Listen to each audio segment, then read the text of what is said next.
Father, does that also mean that we should, different LGUs, and for that matter, different regions, should take the concept of granularity differently? Because here in NCR, yun yung message na parang wala nang ECQ na region-wide. You won't hear an NCR-wide lockdown anymore. And therefore, here we interpret it as it's up to the LGUs, it's up to the barangays. But does that mean that there are actually regions with less experience, and let's face it, less capacity as well than NCR, where region-wide lockdowns, I mean, worst comes to worst, region-wide lockdowns may still have to be on the table?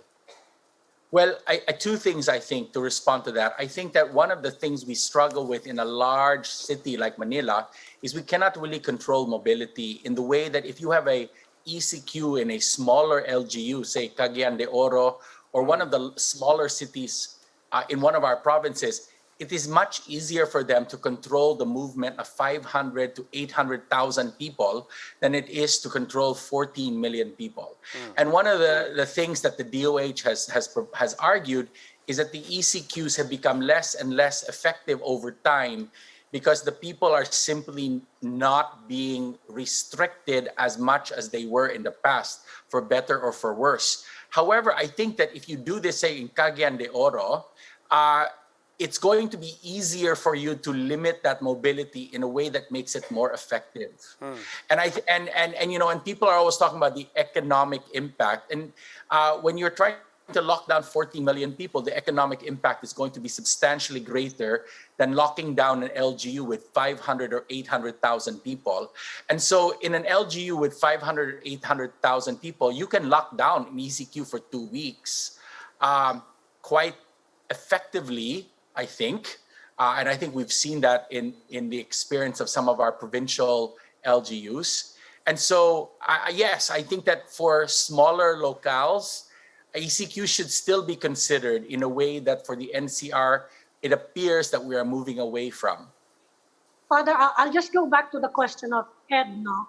I mean, it will be the timing of shifting to the granular lockdown, because that's what our government is telling us, that we're going to move into that by September.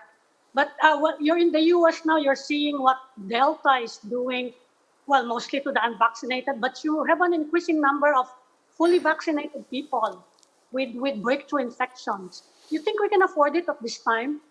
I mean, it's an evolving situation, right?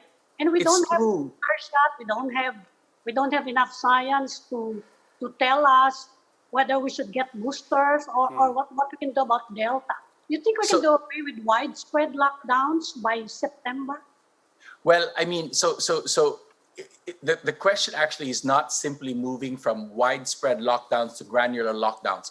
Are we going to shift from MECQ to GCQ with granular lockdowns, or are we still going to stay in some form of MECQ with granular lockdowns? So I think, you know, it's not clear to me if the national government is saying we are now just going to abandon all quarantine classifications and just move to granular lockdowns, or what they have ruled out is just ECQ.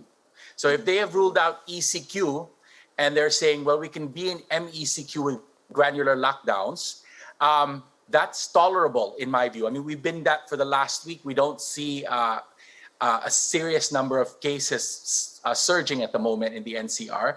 And secondly, one of the things, you know, is that in the United States, we are seeing that breakthrough infections, even when they go to the hospital, they only stay in the hospital for 3 or 4 days, as compared to the 20 days, 25 days for unvaccinated people.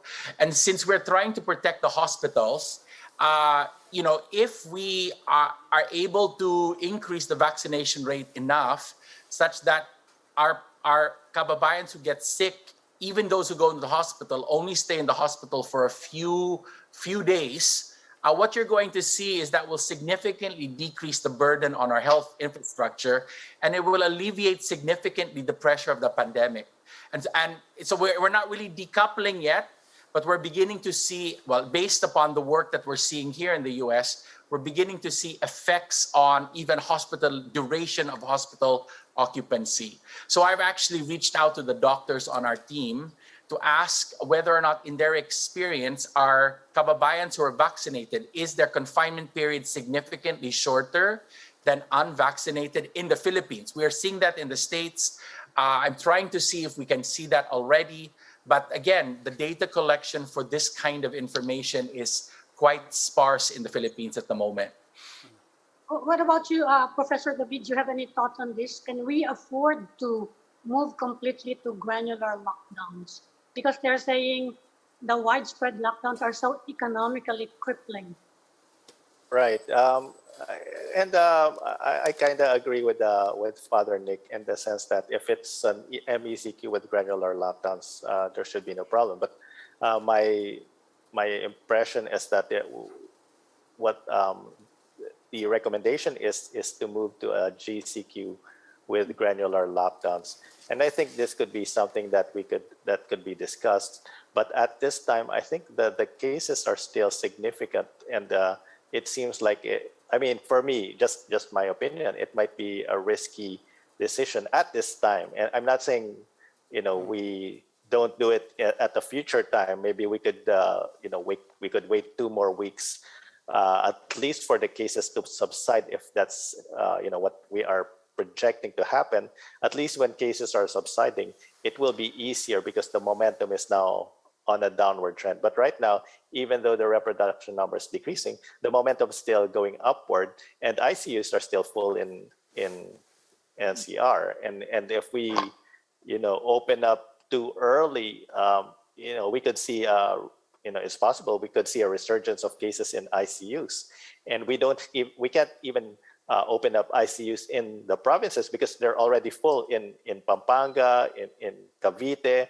The ICUs are already at critical levels. So, people won't have hospitals to go to. So again, we're not against the granular lockdowns, but maybe we could just wait a little longer before we move into that, quarantine classification.